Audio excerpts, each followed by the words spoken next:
As far as the allegations of CIA hacking into Senate computers, nothing could be further from the truth. I mean, we wouldn't do that. I mean, that's just beyond the scope of reason in terms of what we She do. says that there are potentially illegal and unconstitutional breaches by the CIA. Well, there are appropriate authorities right now, both inside of CIA as well as outside of CIA, Justice Department. are looking at what CIA officers and as well as HUSSEIN staff members did. And I defer to them to determine whether or not there was any violation of law or principle.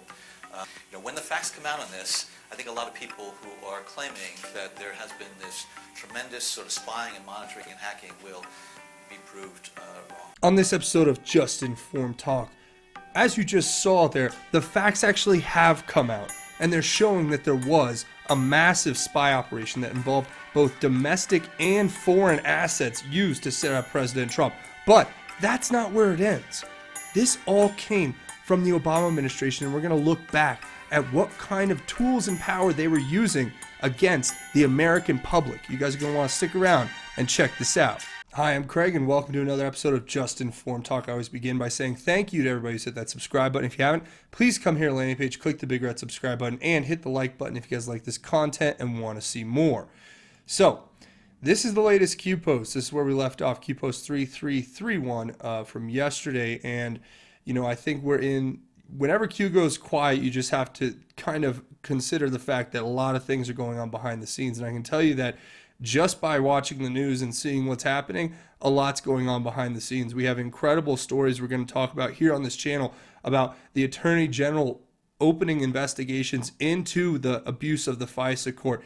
And we're going to talk about the fact that there are confirmations coming out of the quote-unquote verified authoritative sources like the New York Times that are admitting that President Trump was being spied on and set up by the intelligence community with foreign assets and domestic surveillance assets.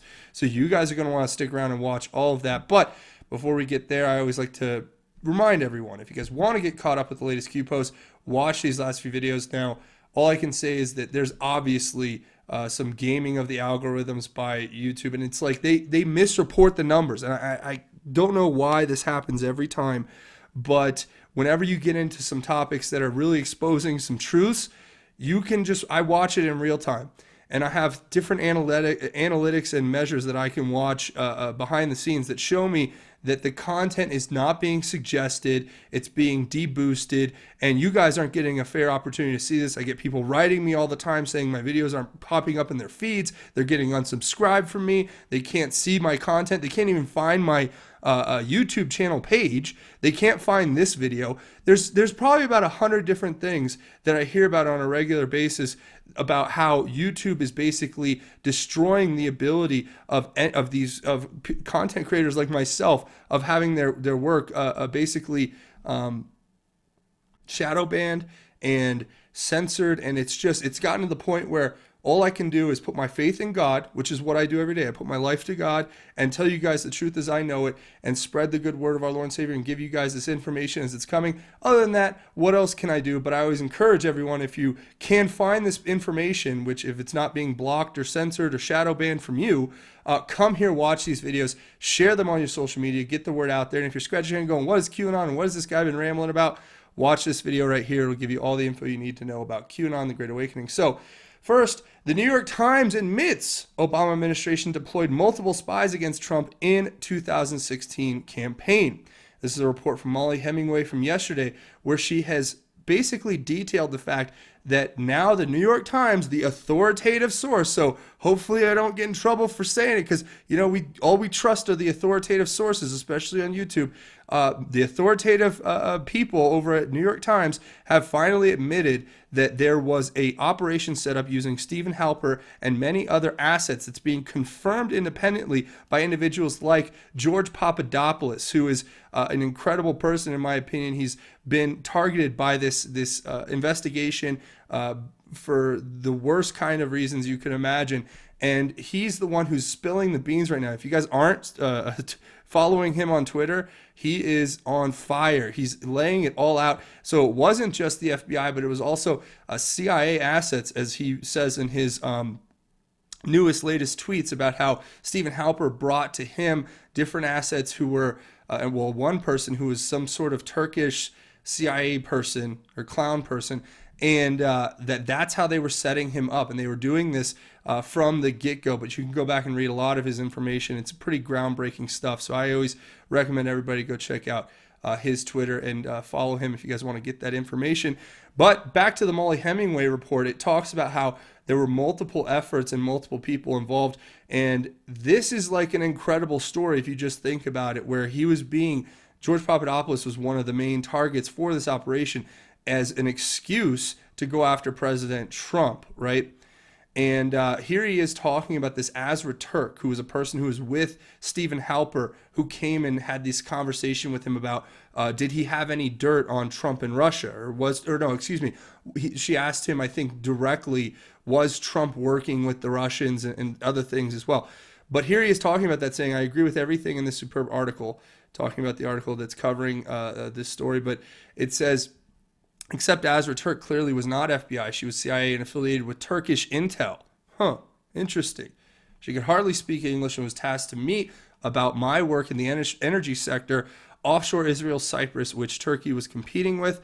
So then Molly Hemingway takes a very fascinating turn in this story, which is on thefederalist.com. There'll be a link if you guys want to read this full story, just in case you're mad that I'm scrolling down and not giving you a chance to read it. But what she talks about is that the IG report's coming. What's the IG report going to show? It's going to show this incredible abuse of the FISA courts and this abuse of the intelligence community and the abuse of the law enforcement to go after their political targets. And when I say them to go after their political targets, who am I talking about? I'm talking about the Obama administration, helping the Clintons.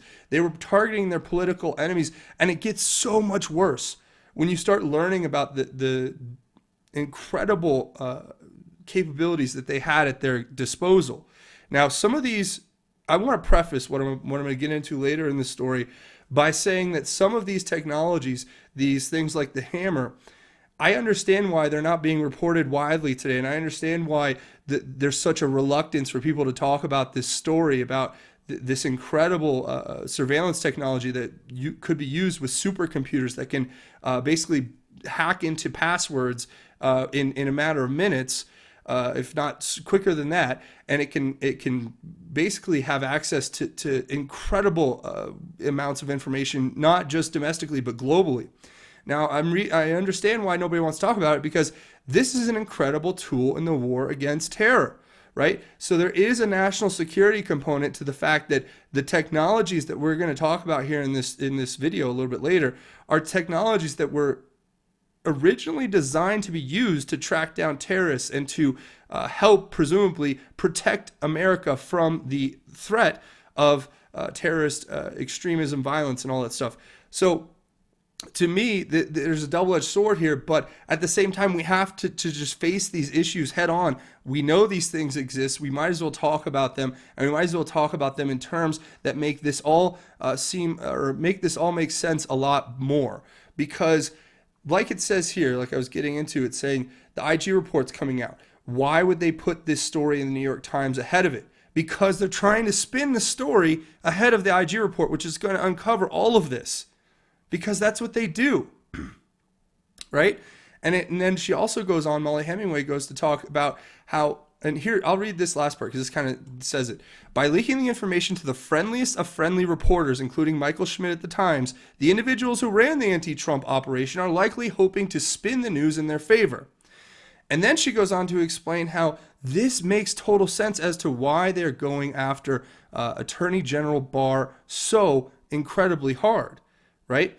Because Attorney General Barr is one of the few people who's standing up to these politicians who've weaponized the intelligence community and the law enforcement in our country for their benefit in a partisan way. And he's saying, you guys have to stop doing this. Because not only are you destroying the integrity of our republic and our democratic principles that we have, but you're also hindering the ability of the intelligence community to continue to surveil actual terrorist threats that are withstanding or not withstanding to our country, that are in existence out there that are actually present a real and clear and present danger to our country. So this is what this report kind of talks about. I think Molly Hemingway did a great job. Of course, Zero Hedge is also coming out and talking about how Barr is launching this wide-ranging probe into the 2016 FBI spying. Because like I said, they hate Barr because Barr's going to expose them for the corrupt criminals they are. They weaponized our intelligence community. They weaponized the FBI, weaponized the DOJ, weaponized some of our most advanced surveillance technology, and used it illegally to spy on their political opposition. If that is not the worst case scenario, I'm not sure what is, as far as intelligence community crises go. So that is that story. Okay, that's the first part of the story. Now, we're going to get into the weeds a little bit about what the Obama administration set up with Brennan and Clapper and what they were doing. So here's a report that I've been reading. These two reporters, Mary Fanning and Alan Jones, have been doing a great job. I hopefully can have Mary Fanning on the show one day soon.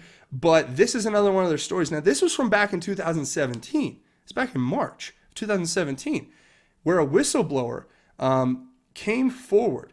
This person came forward and tried to expose the fact that there was this secret supercomputer system known as the Hammer being used by the Obama administration that was set up and created by James Clapper and John Brennan. Now, who was the person that actually set it up? It was this person who claims to be a whistleblower, Dennis Montgomery. Now, what did Dennis Montgomery do? Dennis Montgomery was a software developer who could develop these incredibly complex pieces of software that could be used to hack into and tap into any system you can imagine in the world. Now, with that being said, you have to think to yourself, okay, well, what does this have to do with anything that you're talking about with surveillance and all that stuff? Well, it has everything to do with that.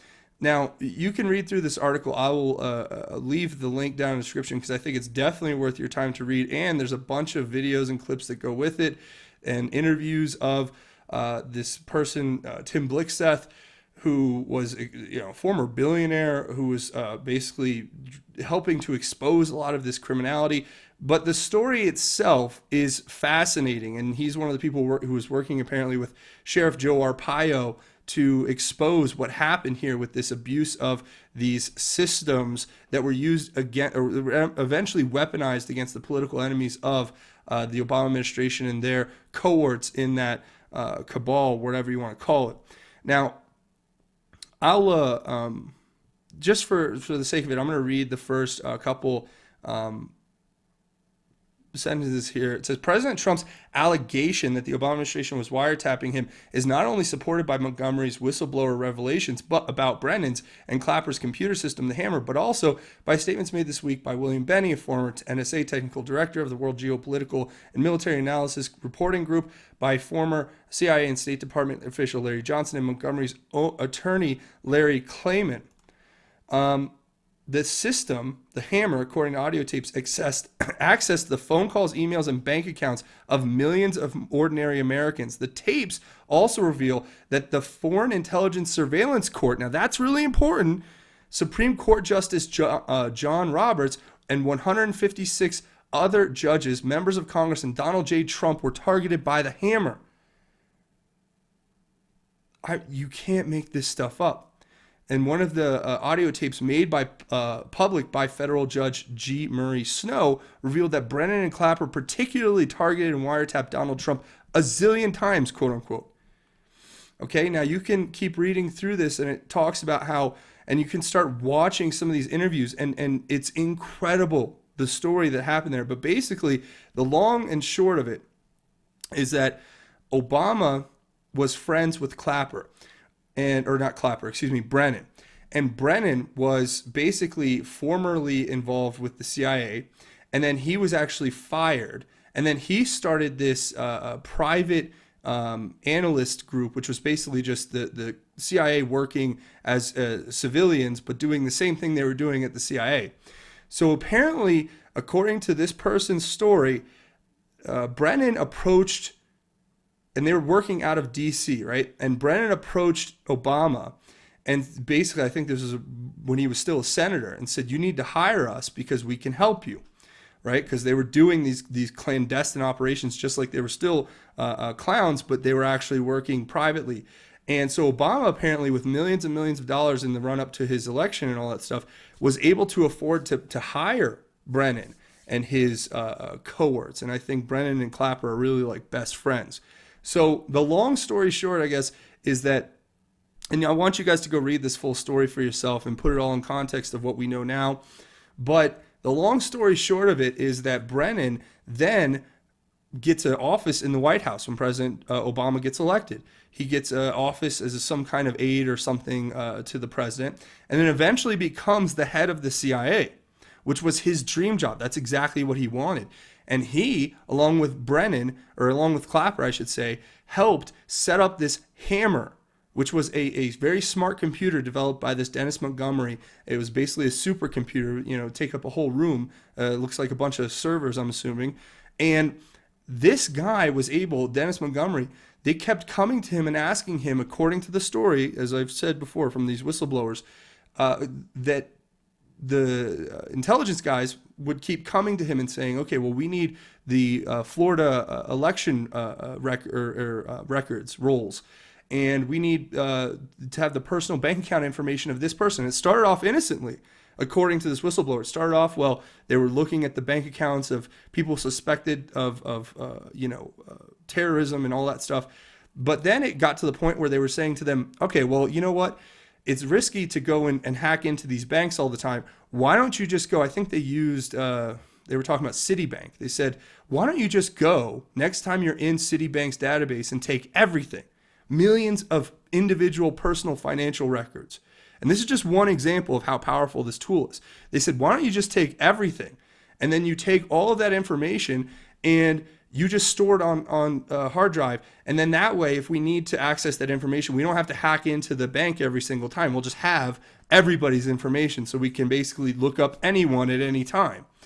And that was just one example of how powerful the system is, not to mention the fact that the whistleblowers claim they have gained access to and surveilled and obtained over, I think, 900 million personal phone calls. And that is just incredible. Now, if you put that into context of the fact that it's saying that the Foreign Intelligence Surveillance Court was among the others, with the Supreme Court Chief Justice being monitored, you could use this information for blackmail. And this is something they make very clear in the story.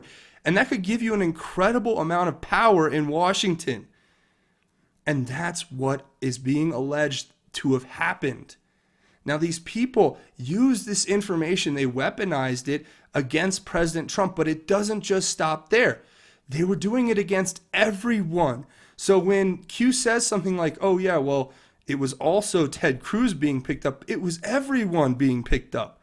Everyone who stood against what they were doing. And that, to me, is something we have to consider and take very, very seriously as we move forward. Now, you can see here, there is just a whole litany of posts that Q has given us in the past that talk about Brennan and what he was doing, right? So you can start pretty much at the beginning. There's over a dozen, maybe a couple dozen of these, and if you look at it, from one perspective or another. But here's one that just completely gives me goosebumps. This is back in December of 2017. So this is quite a while ago, almost 2 years ago. And it's saying, what about WMDs? Why did Brennan, others, provide false intel regarding North Korea capability, Iran tech, nuclear development? Think about that. They were saying all of these things were possible while they still had this incredible system that they could use to hack into anything in the world. And they've been misleading the American people almost since day one, it seems. If all of this turns out to be true, then yes, we are being deceived. Then you have April 2015 or 18, where it's just talking about how the Five Eyes was involved. So there wasn't just this whole use of the Five Eyes, but there was also this hammer. And I think the reason why you don't hear a lot from these people about the hammer, like Q or anything, is because it's a tool that they need. And think about it this way. If it's abused, it's probably the most dangerous weapon anybody could have as far as like a political tool, a political weapon to use against your opposition. But if it's used for good, then it's an incredible way that we can keep ahead of the terrorists and people who want to cause harm and damage to our country. So it's, like I said, it's a double-edged sword here. But I'm just giving you the reporting as it seems to be laid out. But it talks about how they had this all in the White House Situation Room, and that, you know, they were basically, it even says at one point, they were just live streaming, watching people's records and listening to phone calls. How did they do that? The hammer, right? I mean, this is basically what it's pointing me to, at least. If you guys can read this all differently, please leave your thoughts down in the comments. But, you know, and then Brennan, that explains why he's been going after President Trump on his Twitter. And it explains a lot about what we've been hearing, you know, about Brennan should be very nervous. Hussein should be very nervous. Rahm Emanuel, who knew about this, should be very nervous. Merkel, all of these people, right? And was there an incredible plot to get the cash out of the country with like what happened with the Iran deal? And were they just paying themselves back into back-end slush funds and then giving technology? I mean, there are so many ways, Schumer says there's 7 ways from Sunday the intelligence community can get you. Well, there's also 7 ways from Sunday that they can just completely rob the American people, spy on us, abuse our trust, and then look us straight in the face and tell us, no, like you saw at the beginning of the video. I think when the facts come out, you're going to see that we didn't do any of this stuff. Well, the facts aren't looking good for you right now, little raisin-faced turd muffin Brennan. It's just not looking good for you. And it talked about, like, back to Hussein. There are reports out there, and I'm seeing a lot, but I'm not sure how substantiated they really are, but that have suggested that Prince Ali bin Talal may have paid Hussein to attend Harvard Law School. I wonder why, right? And it goes back to the Saudis. How does Brennan go back to the Saudis? He was the station chief right here. He was what was it say? Brennan served as station chief for several years in Saudi Arabia. So there's the connection, and Q also points that out, wants us to make the connection. But it talks about the presidential daily briefing placement by Brennan to authenticate source as credible. What were they giving him? They were putting this information, the Steele dossier and everything, in the president's daily briefing and saying, look, sir, we have all of this information and we need to continue to spy and use our systems. But that's kind of what I wanted to talk about. And another thing I thought was interesting, going back in September. So Loretta Lynch, is she talking behind the scenes? Yeah, probably. Considering her position is pretty vulnerable right now. She was the one who was having the meeting on the tarmac with Bill Clinton, talking about quote-unquote grandkids and golf.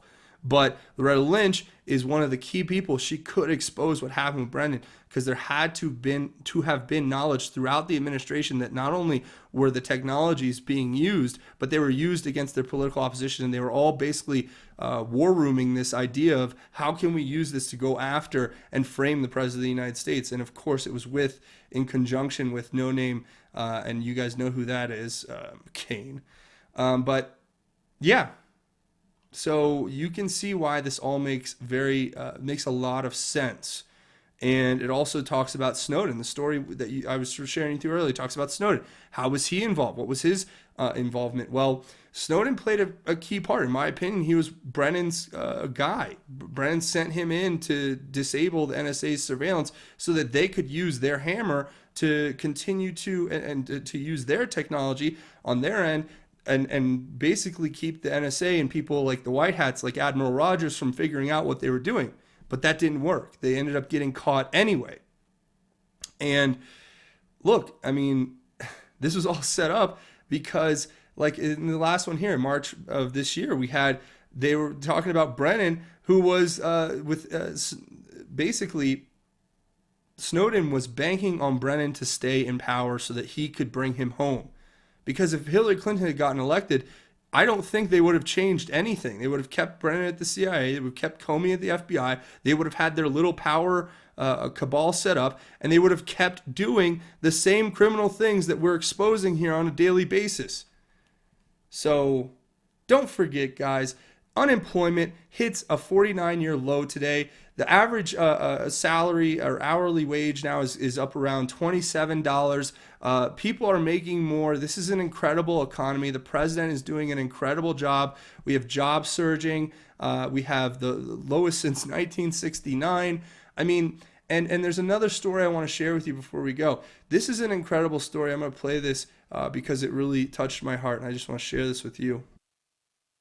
A choppy day on the water off Filano Beach.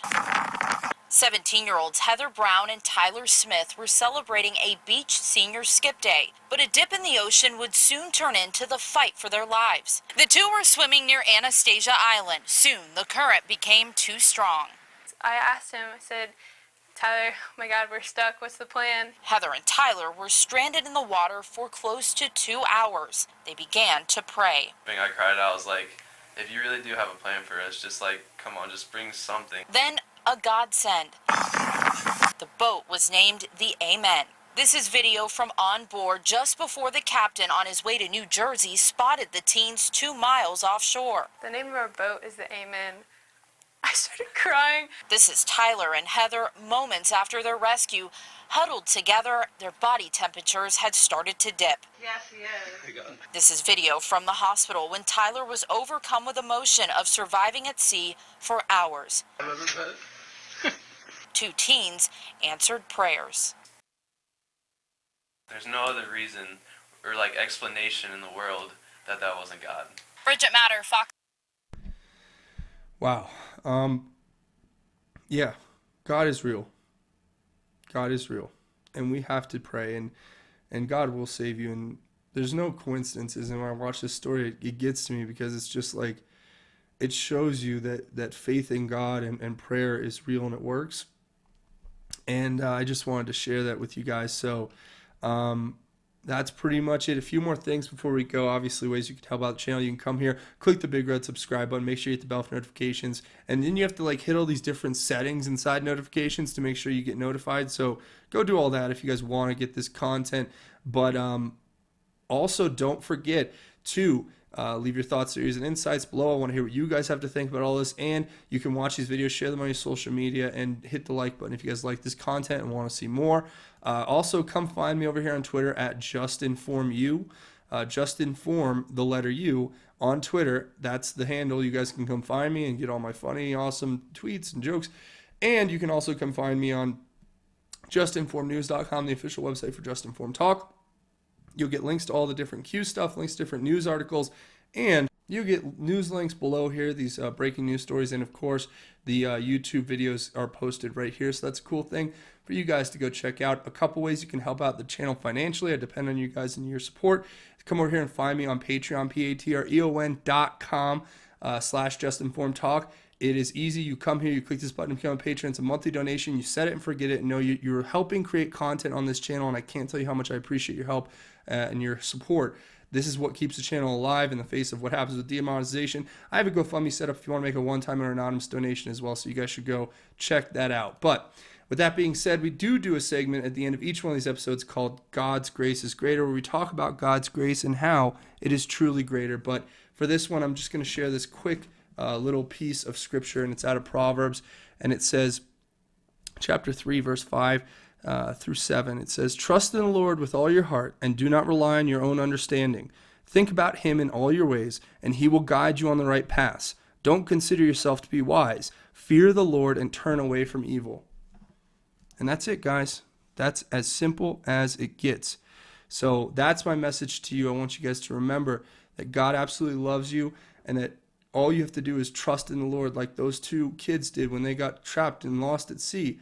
They put their faith in God, and God comes through. So don't ever forget you have a creator who loves you. Your life is saved. You are saved. Your eternal salvation is right there for you. And yeah, that's where I'm going to go ahead and leave it. So again, come here, click the big red subscribe button if you want to help out the channel. Now's a great time to do it. Hit that like button if you guys like this content and want to see more. You got to hand share this content, get it out there, because YouTube ain't doing nobody any favors as far as getting the truth out. You guys got to do that. But thank you for watching this episode of Just Informed Talk. My name is Craig. Godspeed and God bless each and every one of you, Patriots.